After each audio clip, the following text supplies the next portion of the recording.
Muy buenos días, hermanos. Es un gusto en lo personal estar con ustedes acá en su iglesia, la iglesia del Señor, y poder tomar el tiempo para compartir la palabra y que podamos así animarnos los unos a los otros, como es el mandato, ¿no? De que en el libro de Hebreos dice de que estamos aquí para animarnos al amor y para animarnos a las buenas obras.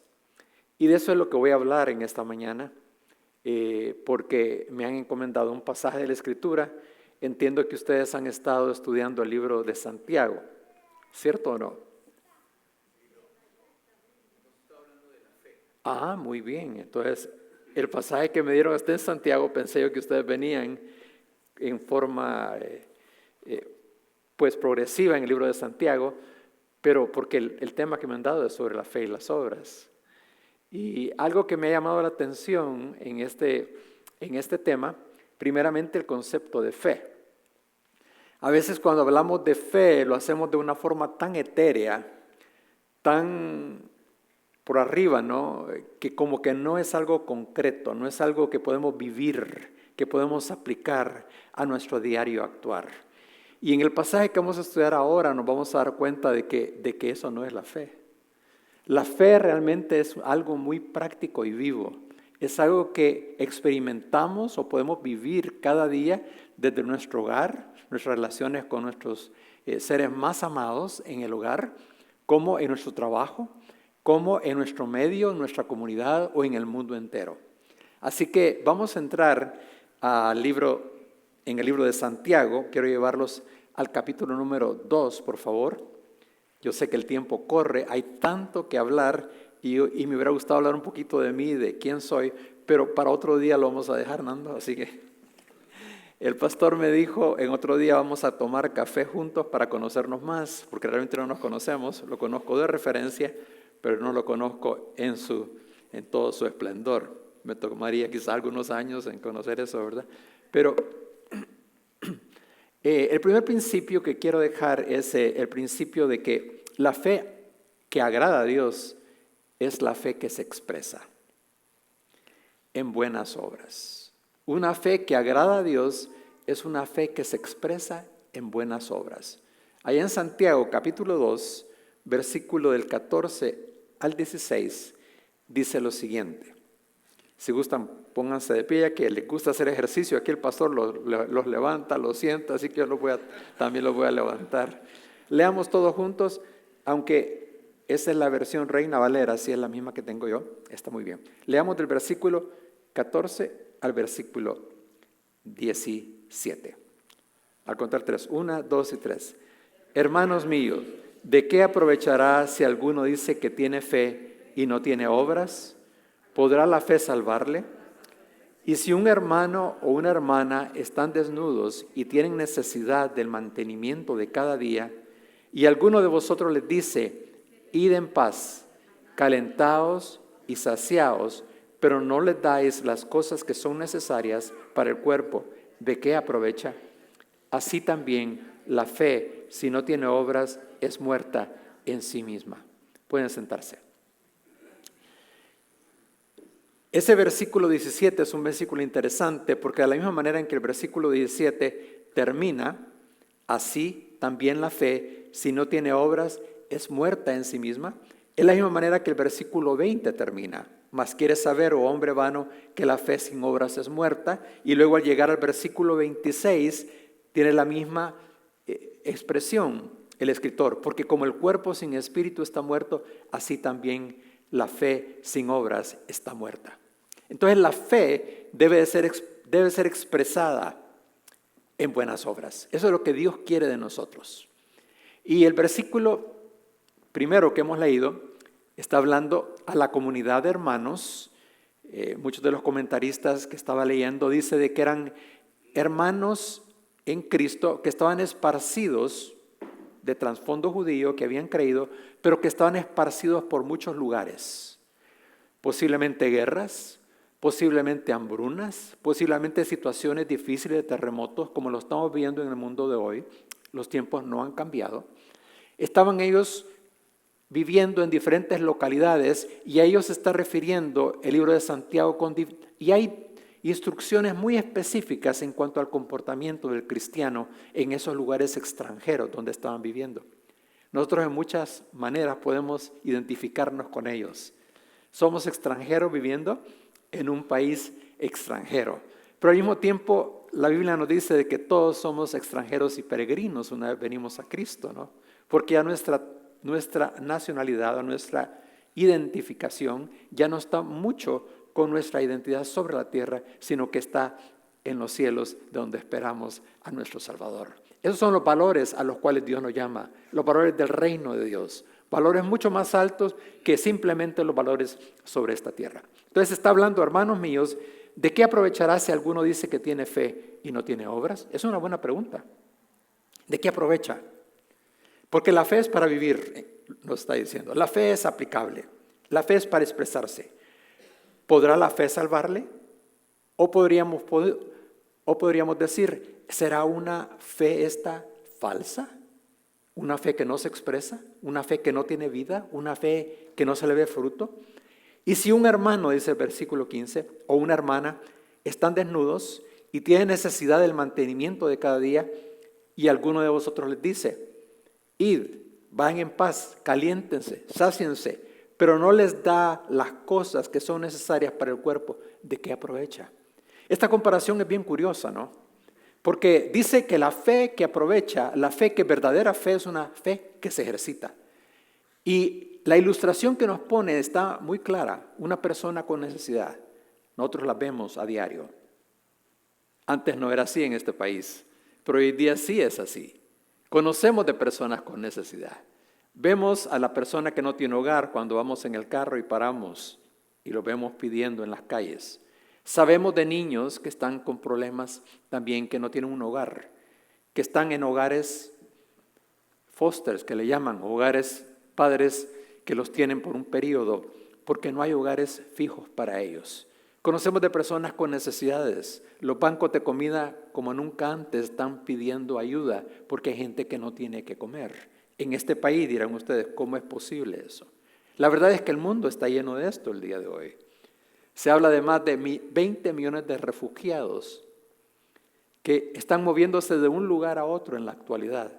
Los vemos viniendo de nuestros países a Estados Unidos, los vemos viniendo de la China, viniendo de Rusia, viniendo de Ucrania, viniendo de Afganistán y de muchos países del mundo. Gente movilizándose, moviéndose con necesidades. Es un momento de oportunidad, ¿no? Pero nos dice aquí la Escritura, ¿de qué serviría si nosotros sabemos y conocemos y les decimos y tenemos cómo ayudarles? Y decimos, pues váyanse en paz, sáciense, coman, si no tienen de dónde agarrarlo.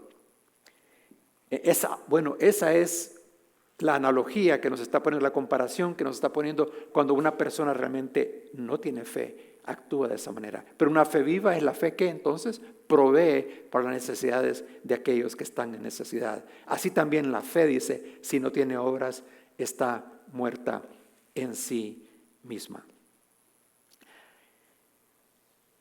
Santiago aquí no está hablando de una fe salvadora, quiero hacer la aclaración. No está diciéndonos que nosotros vamos al cielo por las obras. La palabra de Dios es clara cuando nos dice de que solamente en Jesucristo podemos encontrar la salvación. Que no es nuestro obrar lo que nos va a llevar al cielo. Porque Cristo murió por nuestros pecados, resucitó al tercer día y Él vive el día de hoy para dar vida a todos aquellos que lo aceptan como su Salvador. Efesios 2, 8, 9 es claro en decir esto. Porque por gracia sois salvos por medio de la fe. Esta es una fe salvadora. Somos salvos, somos aceptos delante de Dios a través de la fe. Por gracia sois salvos por medio de la fe. Y esto no de vosotros, pues es un regalo de Dios, no por obras, para que nadie se gloríe. Entonces, Santiago no está contradiciendo a Pablo en el libro de Efesios, sino que Santiago está expresando de que la fe debe de expresarse. Entonces el hombre o la mujer salva, que conocemos como salvo. Y a veces estos términos son un poquito difíciles de poner para alguien que está o sin Cristo o que está empezando en su caminar cristiano, porque esto de salvo, ¿y qué significa salvo de qué? Bueno, aquí es salvo de la condenación, ¿no? Del infierno y de la muerte eterna. Está hablando de una salvación que nos lleva a una relación estrecha con Dios y a través de Jesucristo entramos a una vida nueva, a una vida de novedad, a una vida novedosa.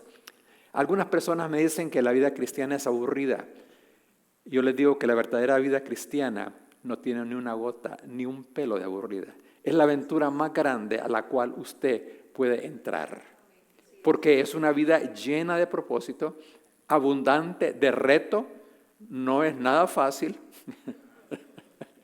No, ¿verdad? No es un lecho de rosas, sino que la vida cristiana es una vida de tomar su cruz cada día y seguir a Jesús. Somos salvos por la fe, entramos en una relación, pero la práctica de esta vida es un reto realmente en cada una de nuestras esferas. Entonces, por gracia somos salvos por medio de la fe, y esto no de vosotros, pues es un don de Dios, no por obras para que nadie se gloríe, para que nadie diga, yo di $1,000,000 y por eso yo voy a ir al cielo. Nadie puede decir eso. Yo hago tantas obras y por eso voy al cielo. Nadie puede decir eso. Pero sí, lo que la Escritura nos enseña es que una vez conocemos a Cristo, somos salvos, ahora porque somos hechura suya, dice Efesios 2:10, porque somos hechura suya, creados en Cristo Jesús, ¿para qué? Para buenas obras. Entonces el propósito de una vida en Cristo son buenas obras. Ese es por lo cual usted y yo no estamos en el cielo todavía. Nos ha dejado Dios acá para que expresemos nuestra fe, para que seamos luz y sal a un mundo en necesidad, para que demos propósito a otras personas y les enseñemos, les mostremos el camino. De alguna manera Dios pone en nuestro camino las oportunidades para que hagamos estas buenas obras. Quizás esa persona que pide oración, quizás ese hermano que no tiene trabajo y que nos encontramos por casualidad, entre comillas, en la calle. O cuando nos damos cuenta del amiguito de nuestro hijo de la escuela que no tiene para comer o para vestirse. Ahí están las oportunidades dadas por Dios para que nuestra fe sea puesta en práctica. Yo fui pastor por algunos años en El Salvador, allá por los años del dinosaurio, el año de 1986, me gradué del seminario de Dallas en 1986, así que fui a El Salvador a servir como pastor. Mi iglesia me había enviado a estudiar y yo regresaba a mi país, y justamente después de 2-3 meses de estar en el pastorado, yo llegué en junio. Julio, agosto, septiembre, en octubre hubo un terremoto fuerte en mi país. Y recuerdo que fue una crisis bastante grande, ¿no? Porque la ciudad capital, San Salvador, fue duramente afectada. Una de nuestras hermanas de la iglesia quedó bajo escombros, así como han escuchado lo que está pasando ahí en Turquía y Siria, ¿no? Ahí fueron miles y miles que han quedado bajo los escombros de los edificios que han caído, que aún están encontrando gente viva hace pocos días, bebés que han sacado, una mujer que dio a luz mientras estaba bajo los escombros, imaginan ustedes, y la mujer salió muerta y el bebé sobrevivió. La bebé sobrevivió. Esos milagros que vemos en el mundo musulmán, donde Dios se ha estado manifestando también, apareciéndole a estos niños, a esta gente en medio de los escombros, y ellos ven a un ser vestido de blanco que les ofrece un pan, les ofrece de beber. Esto pasó en mi país, y esta muchacha que se llama Alicia, que hoy quiere venir a estudiar aquí al seminario, estuvo bajo los escombros por varios días, y luego estuvo atrapada, prensada a sus piernas, y ella tuvo que salir. Luego la llevaron a México a un hospital y la trataron. Pero mientras esto ocurría, los hermanos de la iglesia, el siguiente día, estaban con mesas, habían comprado frijoles en grano, arroz en grano, leche en polvo y agua embotellada, y comenzaron a hacer bolsitas para distribuir entre las personas damnificadas del terremoto. La obra viva de la fe, el obrar de la fe, una fe que no nos deja estar quietos, ¿no? Que nos inquieta. No sé si ustedes se sienten inquietos cuando ven oportunidades, cuando Dios nos mueve, el Espíritu Santo nos mueve a ver una necesidad y dice, ¿y te vas a quedar así? y no vas a hacer nada.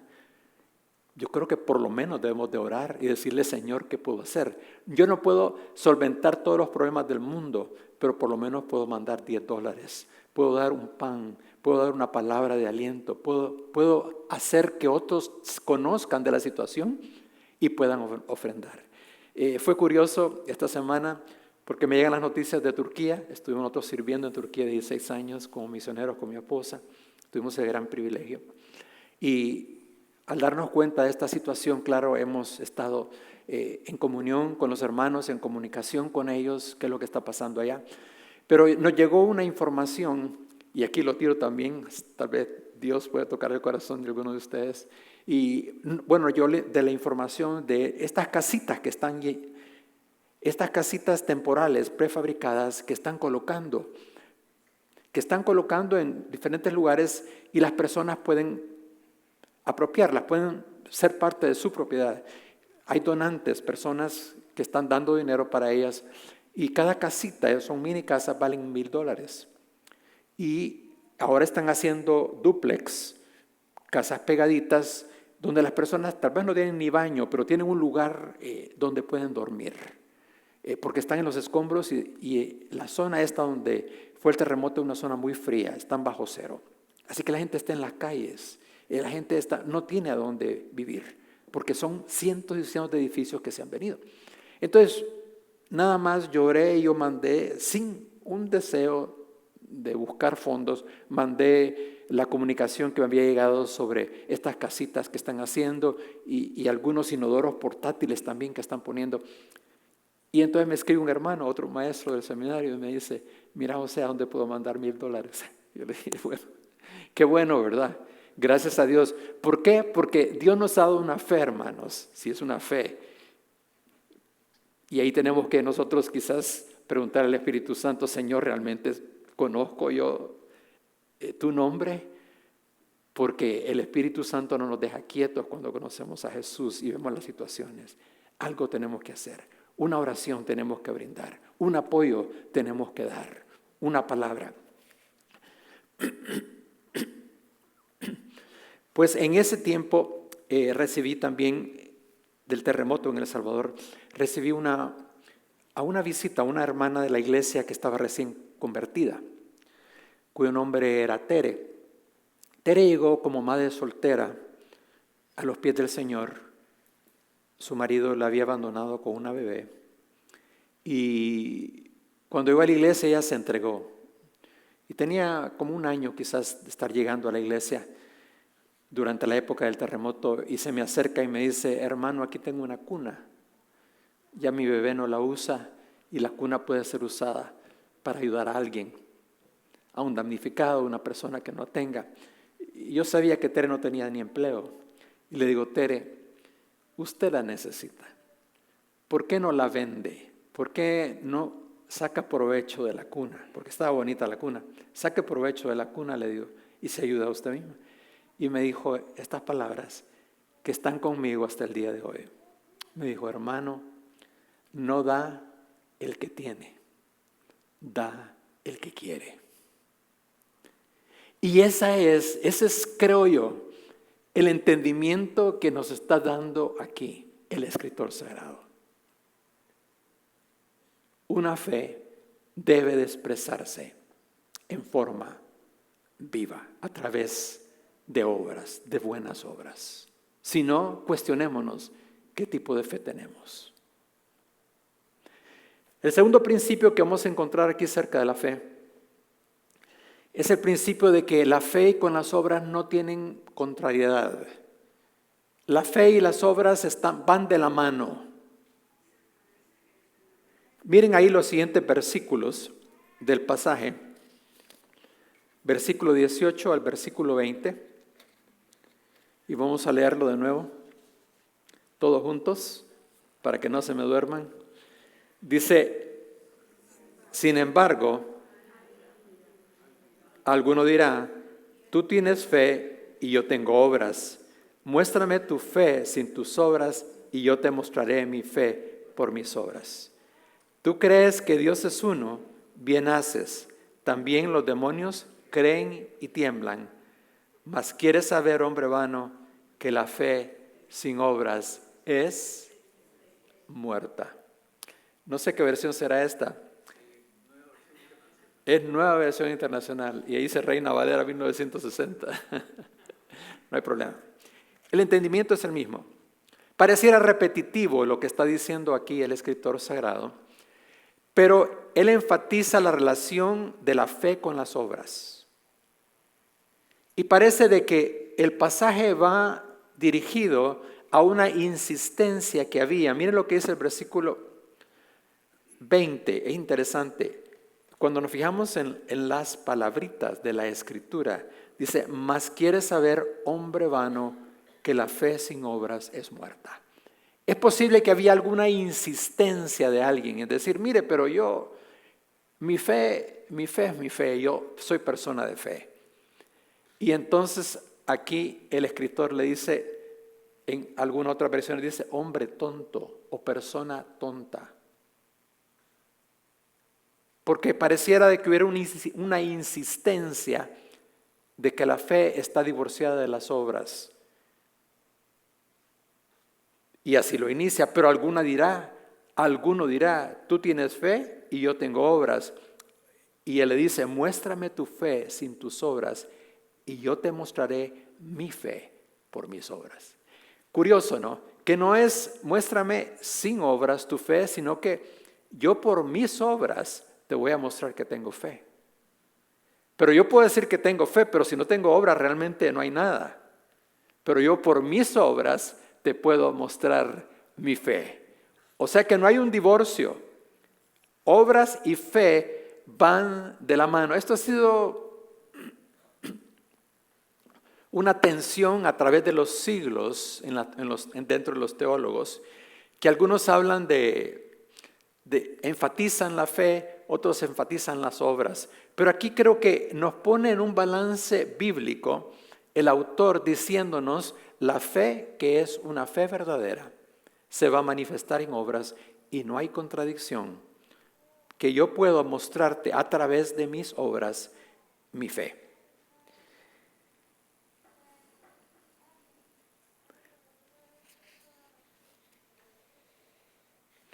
El ejemplo presentado aquí es poderoso también, porque el versículo 19 nos dice de que el diablo también dice creer y tiembla.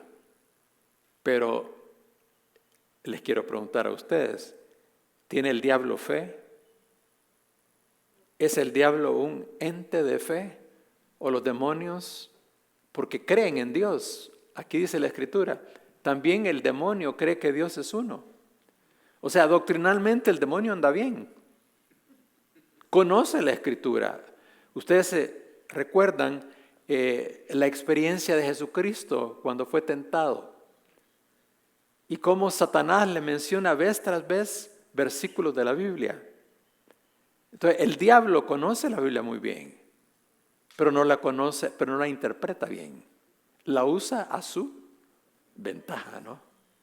Entonces aquí está el escritor diciendo, miren, Satanás tiene buena doctrina, sabe que Dios es uno, manifestado en 3 personas, y hay personas que tienen doctrina muy buena, en otras palabras, pero no tienen práctica, no tienen fruto, no se expresa esta fe. La tendencia humana es quedarnos en la teoría, queridos hermanos, y filosofar sobre ella. He estado en estudios bíblicos donde se va en teologar horas, pero no se aterriza en nada. No llevan a la vivencia. Uno se pregunta, ¿cuál es la aplicación a la vida? Nos inflamos en la cabeza, pero las manos y los pies y el corazón quedan raquíticos. Y es por eso que termina diciendo ese pasaje, que la fe sin obras es muerta. Hay un pasaje que me gusta que dice que el conocimiento envanece, pero el amor edifica. Es la misma idea. No es el conocimiento por sí lo que beneficia, pero es el conocimiento con amor, porque el amor no es simple emoción, sino el procurar el mejor bien para el prójimo. El amor acciona, el amor es fe en acción. Es como que alguien conozca con su entendimiento la cura para el cáncer. Ustedes conocen la cantidad de gente que está afectada por el cáncer o ha muerto por el cáncer. Todos tenemos un pariente, un familiar, un padre, una madre que han muerto debido al cáncer, ¿cierto o no? Es una enfermedad terrible. Pero si alguien le dice, mire, yo tengo el conocimiento, yo aquí tengo, yo conozco, yo sé cuál es la cura del cáncer. Yo lo he descubierto. Pero si se queda con el conocimiento nada más y no elabora la medicina para dar la solución a la enfermedad del cáncer, ¿de qué sirve? En otras palabras, ¿de qué sirve si nosotros conocemos la Biblia de pasta a pasta, pero si nuestra vida no tiene una expresión de Dios en nosotros? De nada sirve, dice el escritor. Y son palabras duras, ¿no? Pero que debemos de examinarnos a dónde estamos. Como dije, de la relación más estrecha con mi esposo o mi esposa, o con las personas con quien usted viva, porque ahí uno se da cuenta quién es uno. Cuando yo me casé, ya me casé mayorcito, yo dije en nuestra ceremonia, bueno, porque nos casamos aquí en Estados Unidos con mi esposa, pero hicimos otra celebración en El Salvador. Y yo les dije allá en la iglesia en El Salvador, porque era más festejo que boda. Ya la boda había sido realmente acá, así que fue más un festejo con un culto que hicimos. Y yo les digo, miren, en la vida hay varias muertes. La primera muerte es cuando uno conoce a Cristo, ¿no? La segunda muerte es cuando uno se casa. Y todas las señoras brincaron, ay no hermano, ¿cómo va a creer que no sé qué? Y la tercera muerte es cuando uno comienza a tener hijos. Y es cierto. ¿Por qué? Porque ahí nos damos cuenta de cuán egoístas somos. Ahí somos conocidos sin tapujos. Ahí nos conocen como somos, tal cual. Y si somos ahí verdaderamente cristianos, si expresamos el fruto del Espíritu ahí, entonces, dice uno, ha habido un cambio, ha habido una transformación. Teníamos un hermano misionero allá en Turquía que había trabajado entre turcos por 40, 50 años con su esposa. Eran médicos ingleses, se llamaba Miguel y su esposa Rosa María. Y entonces me decía, él salía de la iglesia y iba a visitar los hogares de los hermanos que se congregaban el domingo ahí en la iglesia, ¿no? Pero el día de semana él los iba a ver y me decía, mira, este viene a la iglesia el día domingo, este es cristiano. Pero si voy a la casa de él, este es musulmán. ¿Cómo trata a su familia? Este es musulmán, me decía. Este no ha cambiado nada. Y muchas veces, queridos hermanos, tristemente, hermanos y hermanas, así somos. Pero la fe debe llevarnos a una transformación desde lo más íntimo de nuestro ser para que Cristo sea expresado, visto, motivado y el fruto del Espíritu pueda estar en nosotros. El tercer principio que quiero dejar y último, aquí hay dos ilustraciones muy tajantes en cuanto a qué es una vida de fe. En los versículos últimos del pasaje 21 hasta el final 26, dice esto el autor. En el primer ejemplo nos presenta a Abraham y el segundo ejemplo nos presenta a una mujer, Rahab. Versículo 21. Lo tienen en la pantalla. Vean la comparación entre mi texto y lo que dice ahí. ¿No fue justificado por las obras Abraham nuestro padre cuando ofreció a su hijo Isaac sobre el altar? ¿No ves que la fe actuó juntamente con sus obras y que la fe se perfeccionó por las obras?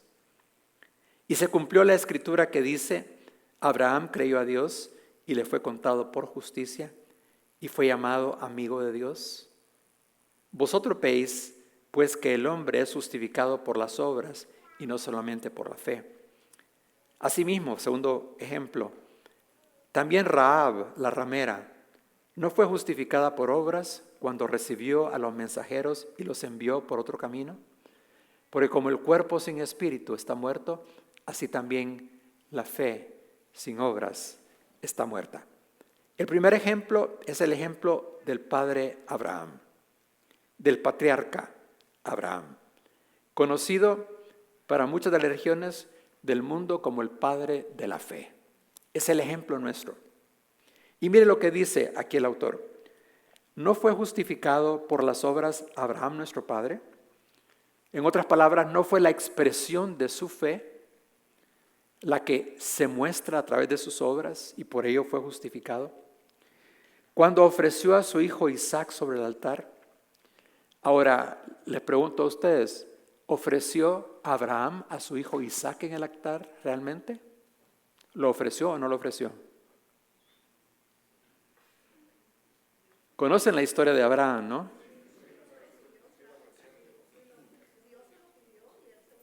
Él se lo ofreció. Ahora, ¿quién más opina? Ofreció, porque aquí es claro en decir nuestro padre, no está hablándole a judíos. Para judíos Abraham era un padre, el padre de la fe, a través de quien serían benditas, Génesis 12, todas las naciones de la tierra. Esta historia está en Génesis 22, si alguien quiere verla, puede verla. ¿Perdón? Obedeció al Señor. Cuando llegué al pasaje, yo me pregunté, bueno, ¿realmente lo ofreció Abraham? En su corazón lo ofreció. La pregunta que me debía haber hecho es, ¿lo sacrificó Abraham? No lo sacrificó. Dios no se lo permitió, pero lo iba a sacrificar Abraham.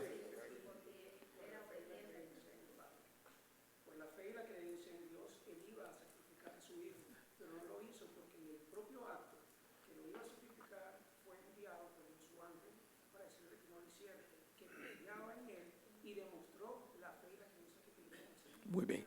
Ahora, de acuerdo al autor aquí, ¿qué es lo que justifica a Abraham? ¿Y cómo se demostró su fe? Por la obediencia, por la acción. Está aquel pasaje de Mateo cuando habla de la persona que construye su casa sobre la roca. Un hombre prudente, dice, construye su casa sobre la roca y cuando vienen los vientos y las tormentas de la vida, su casa permanece.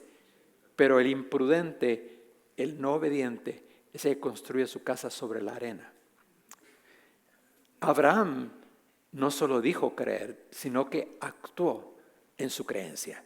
Y eso es lo que Dios lo ve como su justicia. Ahora, no nos equivoquemos con Abraham. Abraham fue un hombre de fe, es el padre de la fe, pero ¿tuvo errores Abraham en su vida? ¿Falló Abraham? Entonces podemos fallar nosotros. Podemos fallar nosotros, ¿verdad? Ahora, no es justificación para que fallemos, pero podríamos fallar en la vida. Mire, Abraham, cuando hubo hambruna, se fue para Egipto y allá esconde de que su esposa, Sarai, dice, ella es mi hermana, para que no lo fueran a él a matar, ¿no? No una vez, sino que 2 veces. Solo hizo en Egipto, sino que lo hizo con otro rey también.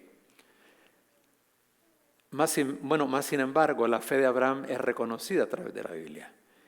Abraham, cuando fue de escoger la tierra mejor, o la tierra donde él podía estar para su familia en forma espiritual mejor, escogió que Lot pudiera decir, yo me voy para Sodoma y Gomorra, tierra más fértil, pero donde el ambiente no era tan bueno.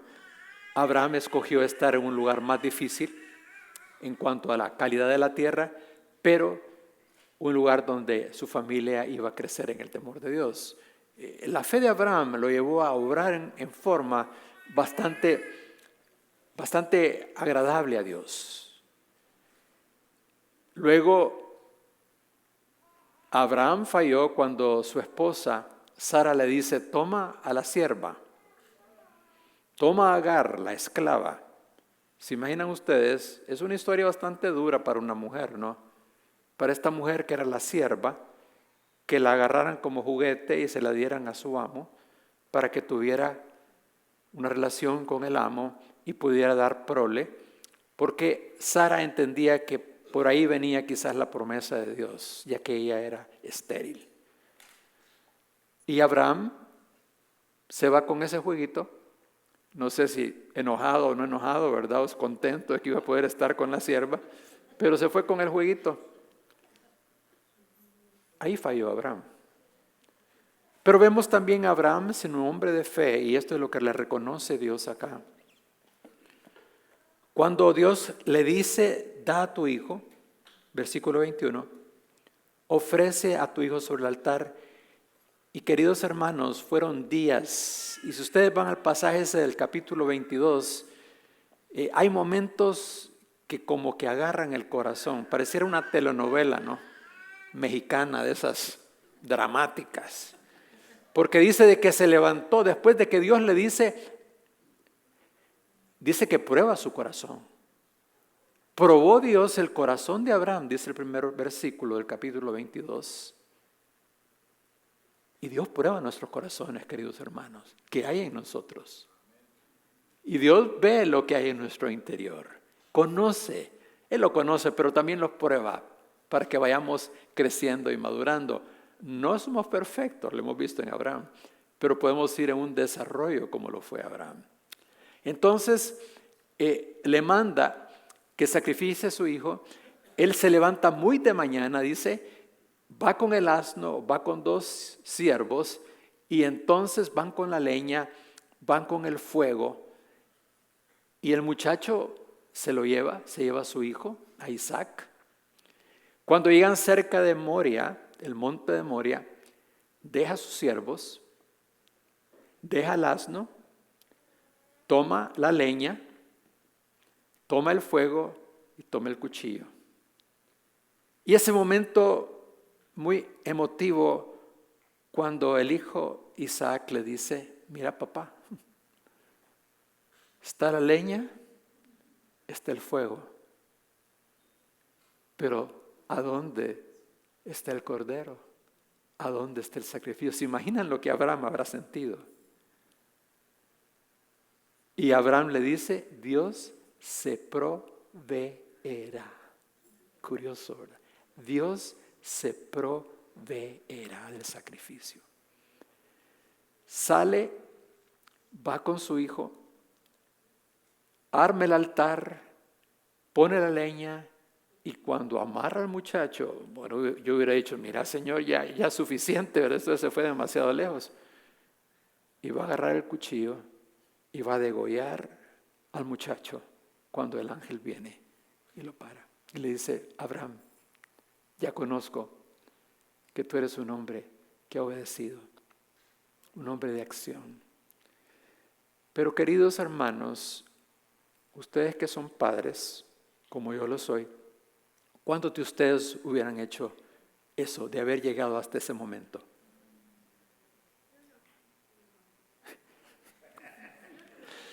Difícil, muy difícil. Yo le hubiera puesto a Dios un montón de excusas.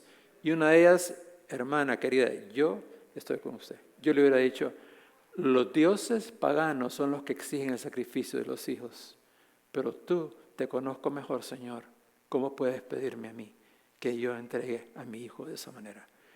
Pero fíjense que Hebreos 11:31 dice que Abraham lo hizo creyendo que Dios lo iba a resucitar, y que lo iba a resucitar en el momento, porque le dice a sus siervos, cuando él los deja en camino al monte Moria, le dice: ustedes quédense y nosotros regresaremos. O sea, Abraham creía que iba a dejar no a su hijo allá, sino que iba a volver con su hijo a donde estaban los siervos. Una actitud de Abraham que lo lleva a un momento, a una culminación, a un crecimiento, a una madurez espiritual increíble. Y es por eso que dice aquí el versículo 22, ¿no ves que la fe actuó juntamente con sus obras y que la fe se perfeccionó por las obras? O sea que Dios perfecciona, nos madura a través de nuestro actuar, hermanos. Es como un ciclo. Son 2 ruedas, 2 llantas, 2 ruedas en la bicicleta para que camine, ¿sí o no? Si usted quiere caminar la bicicleta con una sola rueda, ¿qué va a pasar? No va a ir a ninguna parte, ¿verdad? Se va a ir de bruces. No va a caminar. La bicicleta ha sido diseñada para tener 2 ruedas. Nuestra vida cristiana ha sido diseñada para que caminemos en fe y expresándose en obras. Cuando hemos obedecido, porque esa es la acción, cuando hemos obedecido, nos sentimos que vamos en un camino de madurez. Nos motiva como un ciclo, ¿verdad? Nos va motivando a que maduremos más. Y Dios va probando nuestro corazón y vamos creciendo en esas pruebas, vamos madurando en esa fe. Y es por eso que dice aquí el Señor estas palabras. La fe se perfecciona por las obras. Este es el camino de la madurez espiritual. No que sea fácil todo, sino que vayamos de mejor a mejor, a mejor, a mejor, hasta una madurez espiritual. Y fue llamado amigo de Dios. Me encanta esto, ser amigo de Dios. Una persona con la cual Dios tiene la confianza de hablarle y de decirle, y nosotros de decirle y hablarle al Señor, de confiarnos cosas, de que podamos realizar en su nombre, dentro de nuestro hogar, en nuestras comunidades, en nuestra iglesia, cosas maravillosas para Dios, porque tenemos una relación de amistad con el Señor. Ser amigos de Dios. Una nueva relación estrecha de madurez, de confianza. Y termino con lo siguiente. El ejemplo de Rahab, una prostituta, a la cual, ¿se imaginan ustedes? Una mujer gentil primeramente, estaba fuera del pueblo de Israel, una mujer prostituta. Pero ahí en Josué 2, y leamos el pasaje rápidamente porque no quiero decir algo que no es, porque este es el otro ejemplo que Dios nos presenta. Nos presenta al patriarca imperfecto, pero que creció hacia la madurez, y nos presenta aquí a una mujer llamada Rahab, que vivía de la prostitución. Ahora, quiero decir esto, cuando uno escucha las historias de una mujer en prostitución, muchas veces no podemos culpar el trasfondo y la razón por la cual está en ese tipo de vida. Al conocer las situaciones, las circunstancias, y todo lo demás, los problemas de la vida, no podemos decir qué mujer más mala, qué mujer qué es lo que hace. Porque en este caso, esta mujer llamada Rahab, la ramera, no fue justificada por obras cuando recibió a los mensajeros y los envió por otro camino, porque como el cuerpo sin espíritu está muerto, así también la fe sin obras está muerta. Esta mujer en Josué capítulo 2, los primeros versículos, nos cuenta de su historia. Es posible que esta mujer haya tenido unos 20 años de edad, queridos hermanos. Era una joven que estaba en ese estilo de vida. Tenía papá y mamá, porque una de las cosas que les pide a los espías es que protejan a su padre, a su madre y su familia. Pero una de las cosas que esta mujer le dice a los espías es: yo conozco sobre su Dios. Conozco, y le relata la historia de cuando el pueblo de Israel pasó en seco por el mar. Y esto fue como 40 años después de esa acción de Dios, de ese milagro de Dios. Quiere decir que esa mujer había escuchado los hechos de Dios, de alguna forma. Y la forma en que ella habla de Jehová Y después dice, yo sé que Él es el Dios del cielo y de la tierra. Nos hacen ver que esta mujer estaba encaminada de alguna manera a una relación estrecha con Dios. Y cuando vemos después en Mateo capítulo 1 que esta mujer es la madre de Booz, quien se casó con Ruth, y que de ahí es la abuela del rey David, de donde viene la línea de Jesús, nos damos cuenta de los caminos de Dios en su vida. Queridos hermanos, ¿quiénes somos nosotros para juzgar a nadie? Para echarle lodo a nadie. Si venimos de un trasfondo, si venimos de una vida, si venimos de una situación donde hemos sido rescatados por la gracia y la misericordia de Dios. Y somos lo que somos por Jesús. Pecadores salvados por la gracia.